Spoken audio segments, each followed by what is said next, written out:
જય શ્રી કૃષ્ણ, જય માતાજી બધા મિત્રોને. કેમ છો? હું રૂપલ જોશી. આજે જો અત્યારે આપણે શરૂ કરી દીધો છે બ્લોગ, અને આજે મેં બનાવ્યું છે અડદની દાળ અને રોટલો. આજે અમારા ઘરે મારો ભાણેજ આવ્યો છે, નાનો એ રાડો પાડે છે, રમે છે. ચાલો મિત્રો, બધાને હું તમને કિચન બતાવું. આ છે મારું રસોડું, જોઈ શકો તમે. જુઓ કેવું લાગ્યું, બધા કેજો મને પાછું. આજે મેં બનાવી છે અડદની દાળ અને રોટલો. તો ચાલો જમવા બધા. તો હવે હાલો, અમારા નાનો એવો ભાણેજ છે, હાવ નાનો છે એ હજી, એ વર્ષ 1.5 વર્ષનું છે. એનું નામ પ્રભવ છે, પ્રભવ પંડ્યા. તો તમને હું એમને બતાવું. તો આ અમારો ભાણેજ છે પ્રભવ પંડ્યા. જોવો તમે બધા, તોફાની છે અને રડે એટલો ને રમે એવો પાછો, અને મારો પાછો એવાયો છે. સમજો બધાને જય શ્રી કૃષ્ણ કહી દો. જય શ્રી કૃષ્ણ કહી દો. જય શ્રી કૃષ્ણ કહી દો. હે જય શ્રી કૃષ્ણ બોલો. હે હા, આમાં કહી દે હાય, કહી દે બધાને, કહી દે.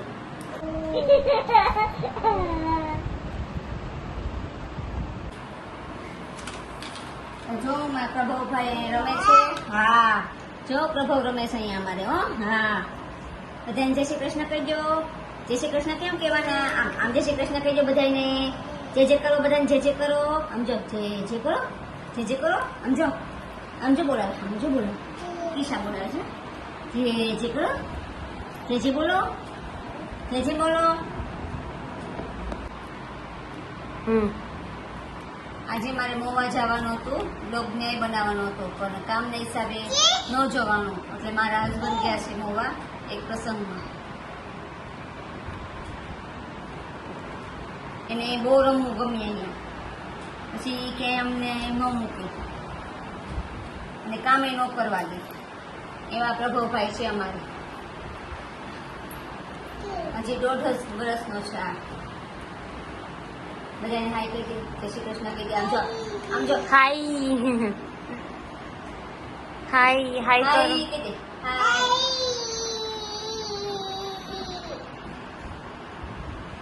પ્રભવ હાય હાય હાય કહી દે. હાય કહી દે. બાય. બે જ વસ્તુ આવડે છે. હા હા હા.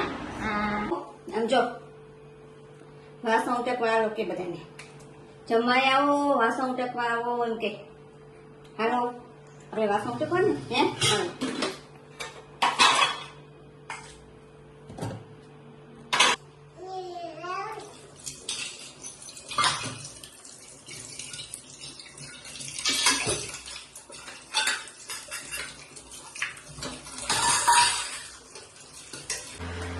જય શ્રી કૃષ્ણ બધાને મિત્રોને, જય માતાજી.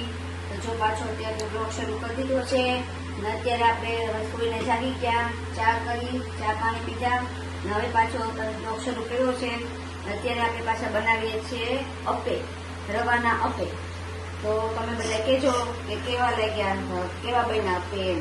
તો એમાં તમે શું શું નાખો છો અપે બનાવવામાં? એમાં તો હું જો કાંદા, ટમેટા, આદુ, મરચા, લસણ, કોથમરી બધું નાખ્યું અને બનાવું છું. તમે કઈ રીતે બનાવો છો એ મને કમેન્ટમાં કહેજો. તો ચાલો આપણે બનાવીએ.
તેલ મૂકી પછી રાઈ નાખવાની, પછી લીમડો નાખવાનો, અને પછી આપણે આ ડુંગળી ટમેટા એ નાખી દેવાનું. એ થોડીક વાર ચડી જાય પછી આપણે આદુ મરચાં ને લસણ નાખવાનું.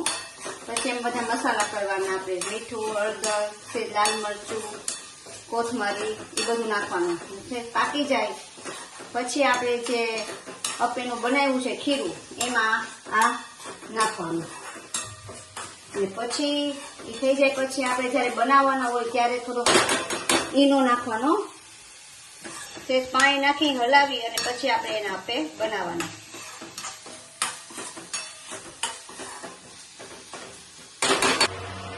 આ આપણે જે છે સૂજી આવે હાવ ઝીણો, એ સૂજીને આપણે બનાવવાના છે, રવાના નહીં સૂજીને. આ સૂજી છે, આ રીતની આવે, હાવ ઝીણી આવે. લઈ લેવાનું, સૂજી લેવાનું. આ તો રવો છે. આપણે એવું તપોરની જ આવે ઝીણો, એમ રવો આવે પણ ઝીણો આવે.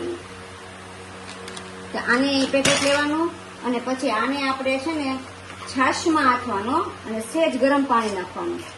સેજ ગરમ પાણી પછી છાશ, પછી આને મિક્સ કરી દેવાનું. પછી સ્વાદ પ્રમાણે મીઠું નાખવાનું અને થોડુંક એમાં તેલ નાખવાનું. આમાં હજી મેં તેલ નથી નાખ્યું, તેલ બાકી છે, પણ તેલ નાખવાનું.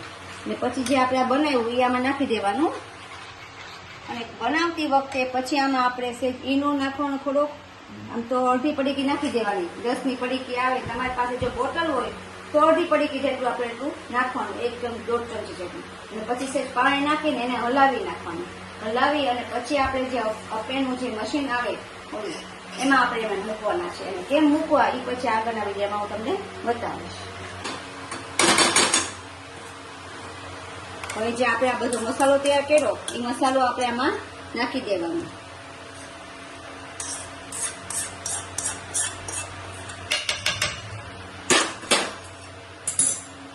આને આપણે મિક્સ કરી નાખવાનું. નાખીને પછી